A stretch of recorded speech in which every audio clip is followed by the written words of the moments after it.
Hey everyone, this is Kim Quady with KimPlaysWithPaper.com. I'm a Stampin' Up! Demonstrator in Mesa, Arizona. And I am here today to show you a card I created with one of the brand new products from Stampin' Up's 2021-2022 annual catalog. The catalog's been live for a little over a week, about 10 days now, and so it's been fun creating with all of the fun products. So I'm going to focus specifically on one brand new product, the spiral die, and also a stamp set that is in the January through June mini catalog called Happy Thoughts. It's going to be kind of a short video today because it's what I'm doing today I'm building on in the next video. So I'm going to be showing you how to use that stamp set, and then my next video I'm going to build on that even more. So hang tight while I move you down to my work surface and I'll show you what we'll be doing today. Put a little bit, there we go.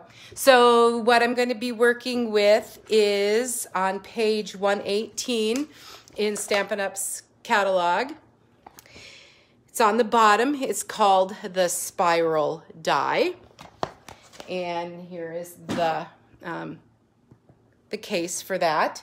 I have loaded that onto Stampin' Up's stamp positioning tool, the Stamparatus. The Stamparatus has been around for a couple years and is a really awesome tool that has lots and lots of uses in stamping, and I've done several videos, so you'll have to do a search and see all the different fun things that this can do. It helps you position the stamp so you get the stamp where you want it every single time in case you don't press hard enough. It's good for people who have trouble holding the stamp block. It ensures that you get your sentiment on straight time after time. The hinge step method allows you to stamp images in a row. There are two-step stamping, so you could use one of the plates here and a plate here. If you're making multiples, it's also really good for that. So I'll show you what I'll be using it for today. We also offer the grid paper, so I've protected my surface with that. This is the birthday card that we're going to be making. So it also uses the Happy Thoughts and then the label from the Tasteful Label dies. All right, so I'm using also some brand new ink colors. We're going to be using the Fresh Freesia and the Pale Papaya. They go, they're fun together, as well as some of the ink color ribbon. There's the Pale Papaya, comes on a roll. There's one for every one of the ink colors, so that's really fun and pretty to work with. I have the basic white cardstock measuring 5 by 3 3/4, and then I'll have a black 5 1/4 by 4 along with the Pale Papaya base. Alrighty, so I'll move this so I don't bonk the camera. I'm going to position my white cardstock here. I have to make sure I have my chamois on hand. What I've done is cut one of the Simply chamois in 4 pieces, so then it's easier to clean off the Stamparatus, the stamp on the Stamparatus. And it's also, I like to also put a stamp case underneath it to give you a little bit more leverage when you're applying ink. So I have my Pale Papaya ink pad, and I'm just going to apply ink up on it under these big stamps, making sure that I get some really good coverage. Okay, then I'm just going to flip it over and I'm going to stamp it. And you'll kind of notice that, you know, when you use a sheet like this, there's really no place to put the magnet. So I've put a sticky note, sticky side up, and then placed the paper on top, hoping that that will keep that in the same place. So you can see I'm just pressing all over. And what's really cool is you can tell I need a little bit more ink here, so I'm just gonna give it a little more press. If I thought I needed more ink, I could add the ink, but I don't. That's the coverage that I need. I'm just gonna wipe that off gently with the Stamparatus so that I can put the next color on, which is going to be Fresh Freesia. I also have just a little bit of a paper towel here to help me. And just think about all the color combinations as I show you what can happen here. All right, to make this is fun on its own, but we would like to add another color. So you remove this sheet and you turn it 180 degrees and then place it back where it was.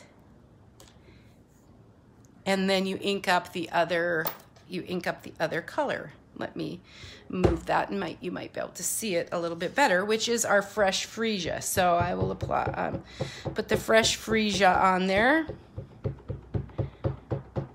making sure I have ink. All right, and then I will close it, apply the ink, just give it good, good pressure everywhere. And I'll be able to see where I don't have ink in a second here, and if I did a good job. Just let's see what we come up with. It's kind of fun to open and see what we came up with. It looks like I could use just a little bit more ink here, so I'll press. There we go. There's the color. All right. Cool. And as the ink dries, it changes color, softens just a little bit. So I will set that aside, bring in my piece here. And that's what my finish, and they're all going to look just a little bit different.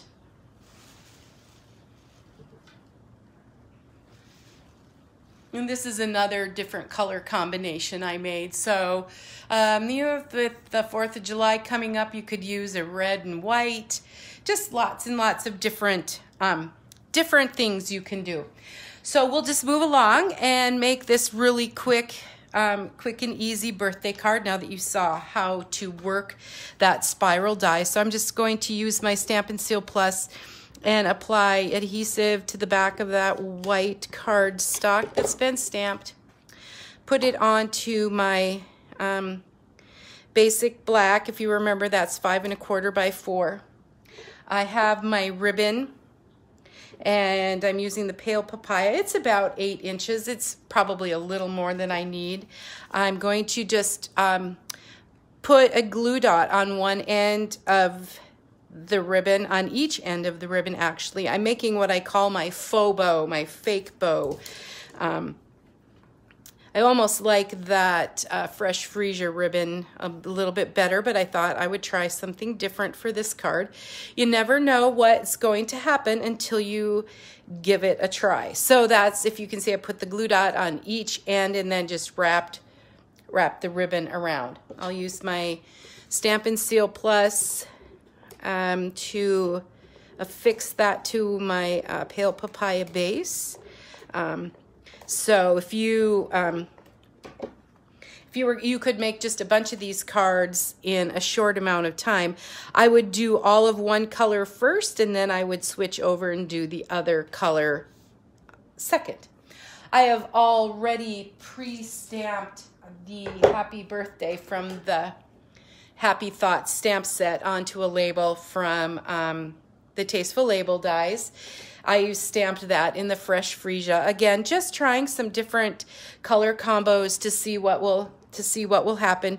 I like to put the glue the Stampin' Dimensionals where it will straddle the ribbon and not go right on the ribbon, because sometimes if you get it right on the ribbon, it's gonna flap all over the place, and we don't want it to flap. We want it to stay straight. And again, I probably use too many adhesives, but the dimensionals are a great deal. And when someone gets my card, I want it to stay when they get it. So I do like that sentiment there. All right, this is the key to the faux bow. I have another piece of that ribbon, and it's about 4 inches. So I'm just gonna tuck it under that ribbon right there and tie a knot. Just one And there you go. So you don't have to tie, it's just a knot. And I'll trim it just a little bit. And how simple is that? Easy to do, and it just gives you just a little bit more oomph on your card. The other thing I brought in are the 2021, 2023 in color jewels. So you've got the fresh freesia, the pale papaya, the evening evergreen. Oh, and this is the fresh freesia. And then the other, one of my favorites is going to be that polished pink. And then, oh, it's escaping me. Soft succulent. Let's see. So we'll do a combo between the pale papaya. Maybe we'll put a pale papaya on over here and add a little one fresh freesia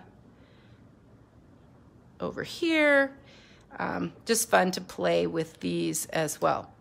So there we have a very quick and easy birthday card using Stampin' Up's spiral die stamp set in conjunction with the Happy Thoughts. And look for a video next week at KimPlaysWithPaper.com or on my Facebook page, where I will be showing a fun project using a piece of this spiral dyed paper to create another really fun, fresh card. Thanks so much for watching today. You can find me at KimPlaysWithPaper.com. That's my blog. I have a Facebook business page, Kim Quady Plays with Paper, as well as a Pinterest. You can sign up for my newsletter, or just message me or leave me a comment, and I'll be sure to get in touch with you. I look forward to helping you in your paper crafting journey. Thanks for joining me. Bye-bye.